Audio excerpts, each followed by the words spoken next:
It's day 53, 2016 and day 1 of Mobile World Congress. Yes, it's finally begun and as expected, yesterday we saw the G5, the S7 and a whole lot of other things.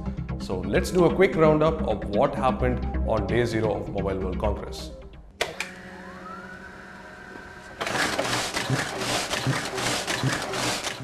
It all started with LG, of course, with G5 and its friends. Let's talk about the G5 first. The leaksters were right, all of the specifications ended up being the same, and they even got the most important aspect right, the modularity. Yes, the magic slot, what it was called in the leaks, is the most important feature of the G5. It expands the functionality of the G5 by adding modules, and a couple of them have been revealed by LG. One of them is Cam Plus. It extends the camera by adding a grip, which has an extra battery. It has a shutter button for photo and video, a button for toggles, and even a zoom wheel. The zoom wheel is important because this is characteristic of the LG camera, which is a dual sensor, dual lens arrangement this time. One is a 16 megapixel sensor with a normal field of view lens, and the other is an 8 megapixel sensor with a wide angle view of 135 degrees. That's usually action camera territory. And you can sort of zoom between the two lenses using the zoom wheel, and that's why it's important. One of the other friends they launched was in partnership with Bang & Olufsen, a high quality DAC that will convert the sound and give you hi-fi audio, and this also attaches to the bottom of the phone and gives you an extra headphones jack. LG is also planning to partner with Parrot to make drone controllers with the G5 in the center, so that's going to be pretty interesting.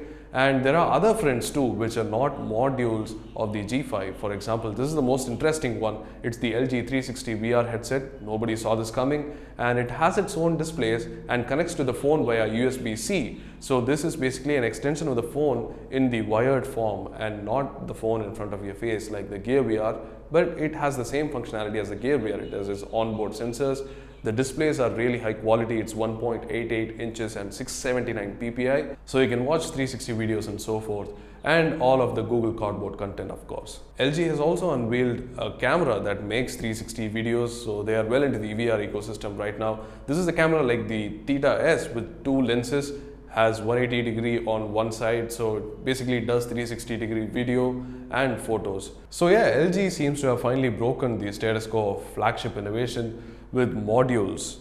So this should worry rivals like Samsung, who had the event the same day, and they revealed the S7 and the S7 Edge. The leaksters got everything right in this case too. The S7 and the S7 Edge were very much refinements of the S6 and the S6 Edge, except in the case of the S7 Edge, the screen size is 5.5 inches. And it directly pits it against the iPhone 6 Plus this time. And boy, both the devices look really beautiful. The design is very refined, and the S7 Edge especially looks absolutely wonderful with nearly edge-to-edge displays and the edge design going on the front and the back, pretty much similar to the Note 5. Apart from everything else, the camera is an improvement too, with 12 megapixels this time instead of a 16 megapixel sensor. This advantage lies in low light performance, especially with bigger pixels, and also a faster f1.7 aperture lens. There is also a dual pixel focus technology with massively improved focus, instant fast focus basically, and this is usually seen in high-end DSLRs.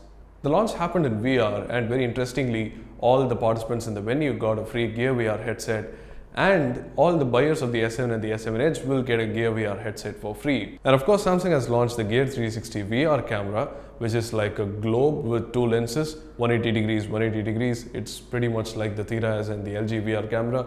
But the unique thing here is that you can live stream to your Gear VR headset, and you can preview in real time what the 360 camera is recording. I don't think that's possible on any other camera just yet, but yeah, this is the one unique advantage it has. Along with a couple of mid-range devices, HTC also announced the pricing and shipping details of the Vive VR headset, which was incidentally launched at the Mobile World Congress last year.